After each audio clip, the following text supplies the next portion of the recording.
Gloire à Dieu. Gloire à Dieu. Donc, je te remercie beaucoup, Pasteur Luc, pour ces mots d'encouragement et ces mots que tu as prononcés sur ma vie. Et je te remercie également pour l'enseignement que tu donnes à l'IBAC qui permet que je puisse ce matin donner cette prédication. Et merci à vous tous également, comme le Pasteur Luc l'a précisé. C'est un travail d'équipe et c'est grâce à vous tous que des gens comme ça peuvent venir prêcher la parole de Dieu. Donc, je vous remercie encore une fois dans le nom de Jésus. Amen. Donc, ce matin, est-ce que tu peux regarder la personne qui est à côté de toi et lui demander quel est ton fardeau ce matin? Amen. Et c'est très important que tu lui poses cette question parce que ce matin, nous allons traiter dans notre prédication le thème des fardeaux en tant que chrétien et comment est-ce qu'on peut s'en débarrasser. Amen. Donc, pour traiter ce sujet, on va ouvrir nos Bibles dans le livre de Matthieu, chapitre 11, versets 25 à 30. Amen. Donc, je vais lire. En ce temps-là, Jésus prit la parole et dit : « Je te loue, Père, Seigneur du ciel et de la terre, de ce que tu as caché ces choses aux sages et aux intelligents, et de ce que tu les as révélées aux enfants. Oui, Père, je te loue de ce que tu l'as voulu ainsi. Toutes choses m'ont été données par mon Père, et personne ne connaît le Fils si ce n'est le Père. Non, personne non plus ne connaît le Père si ce n'est le Fils, et celui qui a le Fils, et celui à qui le Fils veut le révéler. Pardon. Venez à moi, vous tous qui êtes fatigués et chargés, et je vous donnerai du repos. Prenez mon joug sur vous et recevez mes instructions, car je suis doux et humble de cœur, et vous trouverez du repos pour vos âmes. Car mon joug est doux et mon fardeau léger. Donc, dans ce passage-là, on peut voir que Jésus, en fait, avait l'habitude de prendre la parole. Et dans ce passage-là, il a décidé ce jour-là de prendre la parole concernant les fardeaux qu'on peut rencontrer en tant que chrétien dans nos vies. Et en fait, c'est pas pour rien qu'il prend ce passage-là, parce que les fardeaux, en fait, c'est quelque chose qui peut nous déranger dans notre avancement et qui peut nous ralentir fortement dans nos vies. Prenons un exemple, par exemple, au sens physique et matériel de la chose, un fardeau, ça va être une charge que j'aurai à porter. Par exemple, si je dois prendre ce piano et que je dois l'amener à l'arrière de la salle, on va dire que ce piano, c'est ma charge, c'est mon fardeau. C'est ce qui va m'empêcher d'avancer comme je devrais avancer. Et donc, au sens spirituel et mental de la chose, un fardeau, c'est quelque chose qui va vous déranger dans votre avancement, que ce soit dans votre vie sociale, dans votre vie de tous les jours, ou dans votre vie spirituelle. C'est quelque chose qui va vous ralentir. Donc ça peut être n'importe quoi, le stress, la pression, que ce soit du stress lié au travail, aux études, que ce soit de la pression par la famille, par la société. Mais en fait, le fardeau, c'est tout ce qui va en fait vous empêcher d'avancer dans votre vie spirituelle et dans votre vie sur la terre. Donc c'est très important que Jésus ait pris ce moment pour donner cet enseignement dans la Bible. Et c'est une bonne chose parce qu'il nous fait non seulement une invitation à venir déposer nos fardeaux à ses pieds, mais il nous indique également comment est-ce qu'on peut faire pour déposer nos fardeaux. Donc on va juste reprendre, pour que je puisse vous expliquer le comment est-ce qu'on peut déposer nos fardeaux, on va juste reprendre les deux derniers versets, donc 29 à 30. « Prenez mon joug sur vous et recevez mes instructions, car je suis doux et humble de cœur, et vous trouverez du repos pour vos âmes. Car mon joug est doux et mon fardeau léger. » Donc j'ai repris ces deux versets-là par rapport au mot joug. Donc on va expliquer aujourd'hui qu'est-ce que ça signifie joug.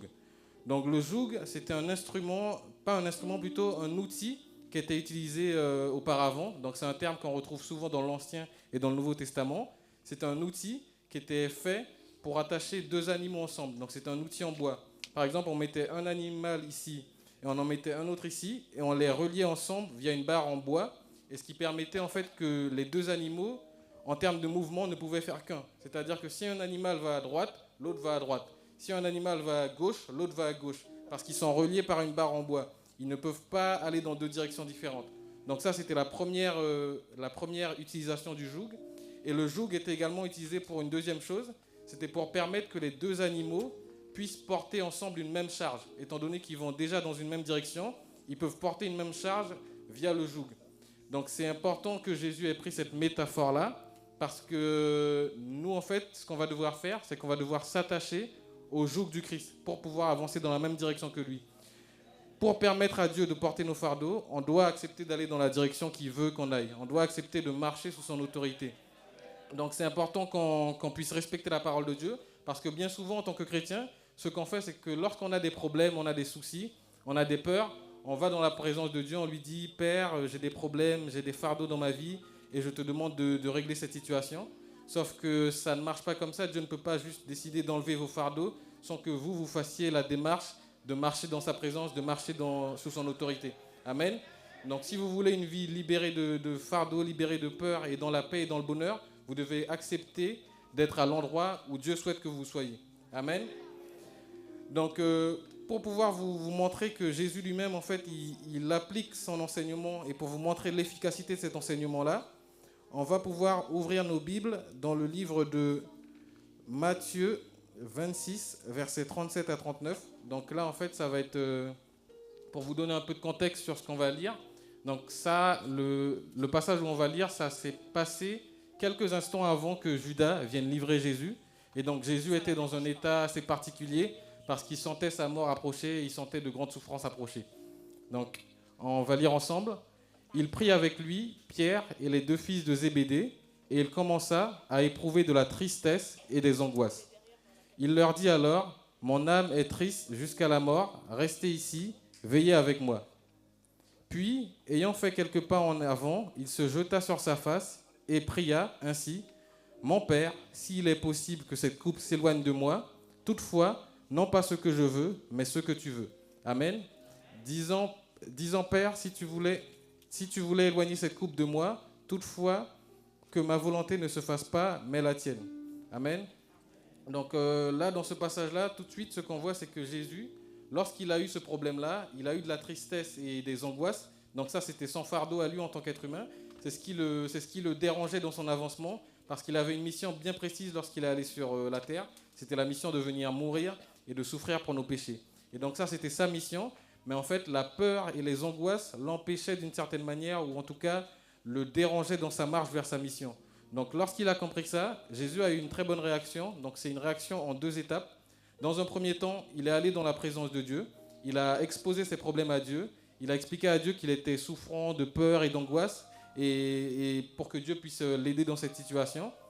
Et Jésus, il a fait quelque chose de particulier, et c'est ça en fait qui va venir faire toute la différence.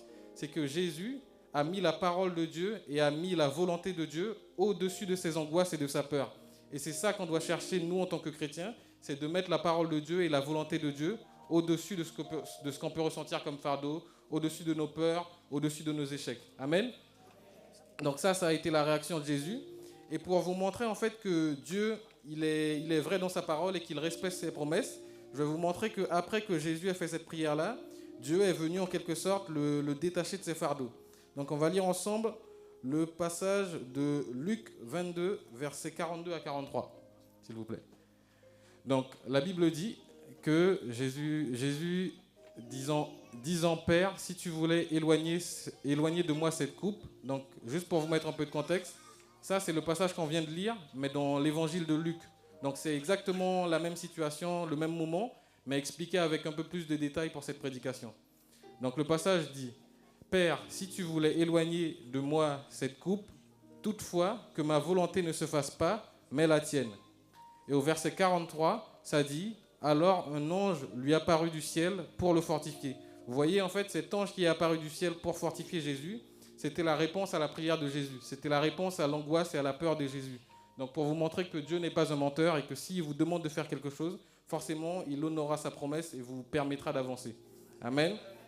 Donc moi, si j'ai un conseil pour vous ce matin, c'est de faire confiance à Dieu. Donc je sais que parfois c'est difficile, on a déjà certaines habitudes, on a déjà nos vies, on a déjà certaines choses qu'on fait dans nos vies, et on a du mal à s'en détacher. On veut toujours rester dans certaines situations parce qu'on retrouve un certain confort, mais parfois on n'est pas à l'endroit où Dieu nous attend. Et donc c'est ce qui provoque du stress, c'est ce qui provoque de la peur dans nos vies, c'est ce qui provoque en fait les fardeaux qu'on a dans nos vies. Donc je vous donne ce conseil ce matin, ayez confiance en Dieu. Ayez confiance en la parole de Dieu et en ses promesses, et faites-lui confiance pour vous libérer de vos fardeaux. Remettez-lui vos problèmes, remettez-lui vos peurs, vos soucis, vos inquiétudes, et surtout faites très attention à ce qu'il va vous dire. Écoutez-le bien, écoutez sa parole, parce que dans sa parole en fait il y a la liberté. Dans le respect de sa parole il y a la paix. Dans le respect de sa parole il y a le bonheur. Donc je vous encourage ce matin à mettre en avant la parole de Dieu par-dessus toute chose, et demeurer béni. Amen.